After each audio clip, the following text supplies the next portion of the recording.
Hello बच्चों, नमस्कार। आज के इस वीडियो में हम पढ़ेंगे कक्षा 5 पर्यावरण अध्ययन पाठ 7 वृक्षों की महिमा। इसमें हम वृक्षों के महत्व के बारे में समझेंगे। वृक्षों का कई प्रकार से जो महत्व होता है उसके बारे में विस्तार से बात करेंगे।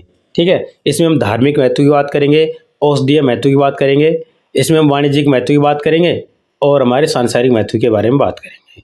तो चलिए शुरू करते हैं। परंतु शुरू करने से पहले आप चैनल को सब्सक्राइब कर लें, वीडियो को लाइक करें, अपने दोस्तों के साथ शेयर करें। तो चलिए शुरू करते हैं। वृक्षों की महिमा। माँ ने वट सावित्री का व्रत रखा था। वह पूजा की तैयारी कर रही थी। यह देखकर गौरी ने पूछा, माँ आज कोई विशेष पूजा है क्या? माँ ने बताया कि आज बड़ वृक्ष की पूजा की जाएगी। इसी तरह अनेकों प्रकार के वृक्षों की पूजा विभिन्न अवसरों पर की जाती है, जैसे आंवला, नवमी पर आंवले की, दशा माता के व्रत में पीपल की आदि की वृक्ष की पूजा करके हम उन्हें बचाए रखने का संदेश व प्रयास करते हैं। सरकार द्वारा भी जंगलों को बचाने हेतु वृक्षों के संरक्षण कार्यक्रम चलाए जा रहे हैं। हमें पर्यावरण को संतुलित बनाए रखना है, तो हमें न केवल पेड़ बल्कि हमारे आसपास के सभी जीवों को भी बचाना होगा। पूजा की तैयारी करते करते माँ व गौरी का वार्तालाप। गौरी ने पूछा, ऐसा क्यों करना चाहिए? माँ, जंगल के वृक्ष नष्ट होने पर जीव जंतुओं के भोजन व आवास की समस्या उत्पन्न हो जाएगी। गौरी कह रही है, माँ मैंने अमृता देवी के बारे में सुना था, उसने उनके बारे में विस्तार से बताओ ना। माँ बोलती है, बहुत पहले जोधपुर के राजा को अपने महल को बनाने के लिए लकड़ियों की जरूरत थी। अतः राजा ने खेजड़ी वृक्ष को काटने का आदेश दिया। इस पर वहाँ पर रहने वाले विश्नोई समाज के लोगों ने विरोध किया था। राजा के आदेश पर सैनिक खेजड़ी के वृक्ष काटने गए थे। जैसे ही सैनिकों ने खेजड़ी वृक्ष को काटना शुरू किया, अमृता देवी विश्नोई पेड़ों से चिपक गई। कहा, मुझे काट कर ही तुम पेड़ों को काट पाओगे। गांव वाले भी पेड़ों से चिपक गए। राजा के सैनिकों ने अमृता देवी व गांव वालों को पेड़ों सहित काट दिया। खेजड़ी वृक्ष को बचाने के हेतु 363 लोगों के साथ अमृता देवी विश्नोई ने बलिदान दिया था। इतिहास में ऐसी कोई घटना नहीं मिलती जहां लोगों ने वृक्षों के लिए अपने प्राण त्याग दिए। इस घटना से प्रेरणा लेकर ही चिपको आंदोलन चलाया गया। गौरी, पेड़ों को बचाने के लिए लोगों ने अपनी जान भी दे दी, क्यों? तो माँ कहती है, पेड़ों को बचाने के लिए लोगों ने अपनी जान दे दी, क्योंकि पेड़ पौधे हमें फल फूल, अनाज, सब्जियां, लकड़ियां, औषधियां व ऑक्सीजन देते हैं। सोचिए और बताइए, आपके आसपास किन किन पेड़ों की पूजा की जाती है? तो देखिए, इसमें पीपल, बरगद, खिजड़ी, नीम, तुलसी, केला आदि वृक्षों की पूजा होती है। पता कीजिए किस वृक्ष को हमारा राज्य वृक्ष घोषित किया गया है। तो इसका सही उत्तर खेजड़ी। वृक्षों को काटने से बचाने के लिए लोगों द्वारा क्या क्या प्रयास किए जाते हैं? तो वृक्षों को काटने से बचाने के लिए वृक्षारोपण कार्यक्रम और उसके अलावा बहुत सारे सरकारी प्रोग्राम चलाए जाते हैं। आपके आसपास किस अवसर पर पेड़ पौधे लगाने की परंपरा है? देखिए, बरसात दिनों में बहुत सारे अवसर आते हैं जहाँ पर हम वृक्ष लगाते हैं। उसके अलावा आजकल एक नई परंपरा लागू हो रही है कि हर बच्चे के जन्मदिन पर उसके हाथों से एक वृक्ष लगवाया जाए, ताकि उस वृक्ष के साथ उस बच्चे का एक घनिष्ठ संबंध जुड़ जाता है और वो जीवन भर उस वृक्ष की देखभाल करता है। मैं अपनी बताऊं, आने वाले 12 फरवरी को मेरा खुद का जन्मदिन है और मैंने एक पौधा ऑनलाइन ऑर्डर कर दिया है। वो 2-3 दिन में आ जाएगा और मैं उस पेड़ को अपने जन्मदिन के अवसर पर लगाऊंगा। ऐसे ही पिछले 5 साल तक मैंने लगातार ऐसे वृक्ष लगाए हैं। मैंने अपने बच्चों के साथ भी बहुत सारे वृक्ष लगाए हैं। तो आप भी अपने बच्चों के साथ उनके जन्मदिन पर वृक्ष जरूर लगवाएं। वन संपदा संरक्षण राजस्थान की प्राचीन संस्कृति। भंवर और योगीराज मेला देखकर अगले दिन कक्षा में मेले के बारे में चर्चा करते हैं। भंवर कहता है, हमारे स्थानीय लोक देवता का मेला देखने में बहुत आनंद आया। मुझे तो मेले प्रांगण के पास बहुत बड़ा चारागाह व ओरण देखने को मिला। योगीराज, ये चारागाह व ओरण किसे कहते हैं? तो भंवर कहता है, मैंने बहुत से पेड़, झाड़ियों और बिना जुताई जमीन देखी। पेड़ झाड़ियों से देखकर लगता है कि यह कुल्हाड़ी से कटाई नहीं होती। यहाँ कुल्हाड़ी से कटाई नहीं होती। योगीराज, तुम्हें इतनी सारी जानकारी कैसे है? भंवर कह रहा है, मेरे गांव में सभी लोग इस प्रकार की भूमि से लकड़ी नहीं काटते। अधिक जानकारी हम गुरुजी से पूछते हैं। योगीराज, गुरुजी, चारागाह और ओरण के बारे में जानकारी दीजिए। शिक्षक, देखो बच्चों, हमारे राजस्थान में पर्यावरण को बचाने की जन चेतना वर्षों पुरानी है। गांव के आसपास की भूमि को किसी लोक देवता, लोक देवी, संत और महापुरुष के नाम से संरक्षित करते हैं, यह ओरण भूमि कहलाती है। इसे ध्यान से पढ़ लेना दोबारा से। राजस्थान में पर्यावरण को बचाने की जनचेतना वर्षों पुरानी है। गांव के आसपास की भूमि को लोक देवता, लोक देवी, संत और महापुरुष के नाम से संरक्षित करते हैं, यह ओरण भूमि कहलाती है। योगीराज: गुरुजी, इस भूमि से गांव के लोग लकड़ी नहीं काटते। शिक्षक: हाँ, गांव के लोग इस भूमि से लकड़ी नहीं काटते। गोचर, चारागाह व ओरण भूमि पर संरक्षण का मुख्य कारण स्थानीय लोगों में पर्यावरण चेतना के प्रति आदर भाव है। योगीराज: गुरुजी, गांव वाले इस प्रकार की भूमि से संबंधित सरकार के कानून की भी चर्चा करते हैं। शिक्षक: हाँ योगीराज, बिल्कुल सही बात कर रहे हो। गोचर, ओरण व चारागाह भूमि पर स्थानीय लोगों की पर्यावरण चेतना के प्रति आदर भाव व पर्यावरण संरक्षण की आवश्यकता होने के कारण राजस्थान सरकार द्वारा कानून बनाकर इस प्रकार की भूमि का संरक्षण किया गया है। योगीराज: गुरुजी, पर्यावरण संरक्षण के लिए स्थानीय लोगों में आदर भाव व सरकार द्वारा बनाए कानून से ग्रामीण क्षेत्रों में ओरण, गोचर व चारागाह भूमि का संरक्षण हुआ है। इस प्रकार राजस्थान के विभिन्न क्षेत्रों में विभिन्न प्रथा एवं परंपरा द्वारा वन संरक्षित किए जाते हैं। सोचिए और बताइए, आपके आसपास इस प्रकार संरक्षित भूमि को क्या कहते हैं?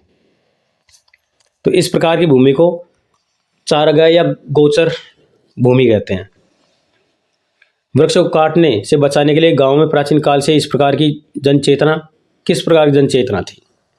तो जैसे अभी पाठ में बताया गया कि लोक देवता, लोक देवी या संत या महापुरुष के नाम से उस जमीन को दान कर दी जाती है, और उसके नाम पर यह होता है कि यदि आप इस जमीन में कोई नुकसान करोगे तो लोक देवता या देवी नाराज हो जाएंगे, जिससे आपको कोई नुकसान उठाना पड़ सकता है। इसलिए उसमें आप किसी प्रकार की दखलंदाजी न करें, उसके वनों को सुरक्षित रहने दें। गोचर, ओरण व चारागाह के बारे में राजस्थान सरकार ने क्या प्रयास किए? गोचर, ओरण व चारागाह के बारे में राजस्थान सरकार ने संरक्षण प्रदान करने हेतु वहाँ पर छोटी छोटी पुलिस चौकियाँ बनाकर वहाँ के वन को संरक्षित किया है, और वहाँ पर कुछ जीव जंतुओं को, खतरनाक जीव जंतुओं को छोड़ दिया ताकि वहाँ पर लोग जाए नहीं, जैसे टाइगर रिजर्व। अपने जन्मदिन, नए वर्ष के अवसर पर या कोई विशेष दिवस पर जिसे आप महत्वपूर्ण मानते हैं, उस दिन एक पौधा लगाकर उसे बड़ा करने का संकल्प लें। उसकी पूर्ण देखभाल करें। इस प्रकार हम सब मिलकर वृक्षों को संरक्षित और सुरक्षित कर सकते हैं। चर्चा कीजिए। जंगल किसे कहते हैं? भूमि का वह भूभाग जो जीव जंतुओं के लिए संरक्षित रहता है, जिसमें पेड़ पौधे और जीव जंतु आसानी से बड़े हो सकते हैं, उसमें मानवीय हस्तक्षेप बिल्कुल भी नहीं होता, उसे जंगल कहते हैं। जंगल में वृक्षों की कमी होगी तो क्या होगा? जंगलों में वृक्षों की कमी होगी तो उससे हमारी जो प्राणवायु, मतलब ऑक्सीजन की कमी होगी, और जीव जंतुओं के लिए निवास स्थान है उसकी कमी हो जाएगी, जिससे प्रकृति में संतुलन बिगड़ जाएगा। जंगल में वृक्षों के अलावा और क्या क्या होता है? जंगलों में वृक्षों के अलावा पशु पक्षी एवं बहुत सारे जीव जंतु वहाँ पर रहते हैं। क्या आप अपने विद्यालय में पेड़ लगाते हैं? देखो, विद्यालय में हम प्रतिवर्ष बहुत सारे पेड़ लगाते हैं। राजस्थान सरकार इसके लिए एक अभियान चला रही है इस साल से, जिसे बोलते हैं एक वृक्ष माँ के नाम पे। मतलब आपको धरती माता के नाम पे एक वृक्ष हर साल लगाना ही लगाना है प्रत्येक छात्र को। पेड़ों की देखभाल आप और आपके साथी किस प्रकार करते हैं? पेड़ों की देखभाल करने के लिए आप जो पेड़ है उसके चारों तरफ ट्री गार्ड लगाएं, उसे हफ्ते में कम से कम एक बार पानी ज़रूर दें, और उसे बाकी जानवरों से सुरक्षित रखें। उसमें समय समय पर खाद पानी देते रहें। नीचे तालिका में राजस्थान के अभ्यारण्य दिए गए हैं, उनके सामने उनके जिलों के नाम हैं जहाँ वे स्थित है। राजस्थान का मानचित्र लेकर उन जिलों को अंकित करो जहाँ ये अभ्यारण्य स्थित है। तो आपको ये खुद को करना है। देखिए, सवाई माधोपुर बाघ संरक्षण राष्ट्रीय उद्यान, ये सवाई माधोपुर जिले में है। केवलादेव राष्ट्रीय उद्यान घाना पक्षी बिहार भरतपुर में है। राष्ट्रीय मरु उद्यान जैसलमेर और बाड़मेर में है। राष्ट्रीय उद्यान सरिस्का ये अलवर में है। अब बात करें हम खाद्य श्रृंखला की। गौरी वनों में रहने वाले जानवरों को खाना कौन खिलाता होगा? माँ ने बताया कि जंगल में शाकाहारी जानवर पेड़ पौधों से अपना भोजन प्राप्त करते हैं एवं मांसाहारी छोटे जानवरों को खाकर अपना पेट भरते हैं। जैसे पेड़ पौधे, जिसको खरगोश खाता है, खरगोश को लोमड़ी खा जाती है, लोमड़ी को शेर खा जाता है। इस प्रकार से जैसे पौधे को खाने वाले किसी जीव का नाम लिखेंगे तो आप भेड़ बकरी बोल सकते हो, खरगोश बोल सकते हो। हिरण क्या खाता है? ये भी घास फूस। और हिरण को कौन खाता है? हिरण को बड़े जीव जंतु जैसे शेर। और मुर्गी को कौन खाता है? मुर्गी को छोटे जीव जंतु, छोटे मांसाहारी जंतु जैसे कुत्ते बिल्ली, बंदर नहीं, कुत्ते बिल्ली, इस तरह के भेड़िया वगैरह जानवर ये मुर्गी खा जाते हैं। बीज, बीज को पक्षी खाते हैं और ये कई बार ज़मीन में अपने आप ही उगते हैं। चूहा, चूहे को कौन खाता है?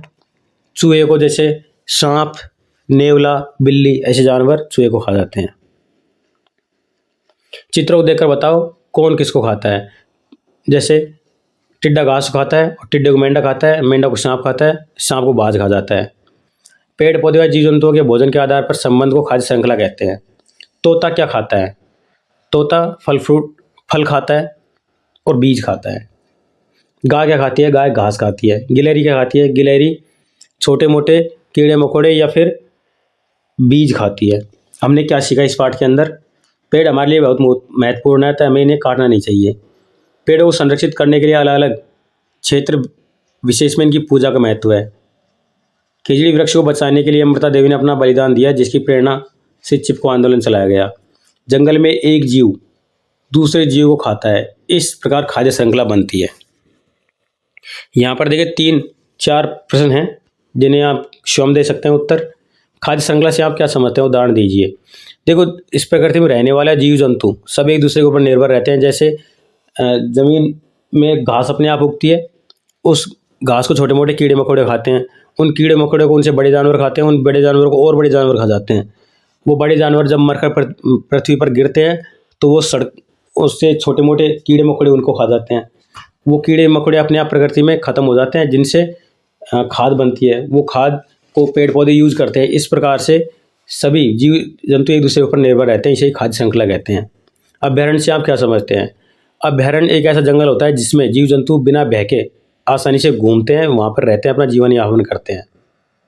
चिपको आंदोलन के बारे में लिखिए। चिपको आंदोलन जैसलमेर के अंदर खिजड़ी के वृक्ष को बचाने के लिए 363 व्यक्तियों ने, महिला पुरुषों ने, विश्नोई समाज 363 महिला पुरुषों ने अपनी जान दे दी थी। तो उसी से प्रेरणा लेकर वृक्ष को बचाने के लिए चिपको आंदोलन शुरू किया गया। पेड़ों से होने वाले लाभों की सूची बताइए। पेड़ों से हमें फल, फूल, सब्जियां, दवाइयाँ, इमारती लकड़ी, प्राणवायु, ऑक्सीजन, जीव जंतुओं के लिए घर, हमारे लिए छाया आदि बहुत कुछ प्राप्त होता है। वृक्ष लगाओ, जंगल बचाओ। इसी के साथ में हमारा यह पाठ खत्म होता है। जाने से पहले वीडियो को लाइक करें, अपने दोस्तों के साथ शेयर करें और चैनल को सब्सक्राइब जरूर कर लें। चलिए अब अगले पाठ में मिलेंगे। धन्यवाद।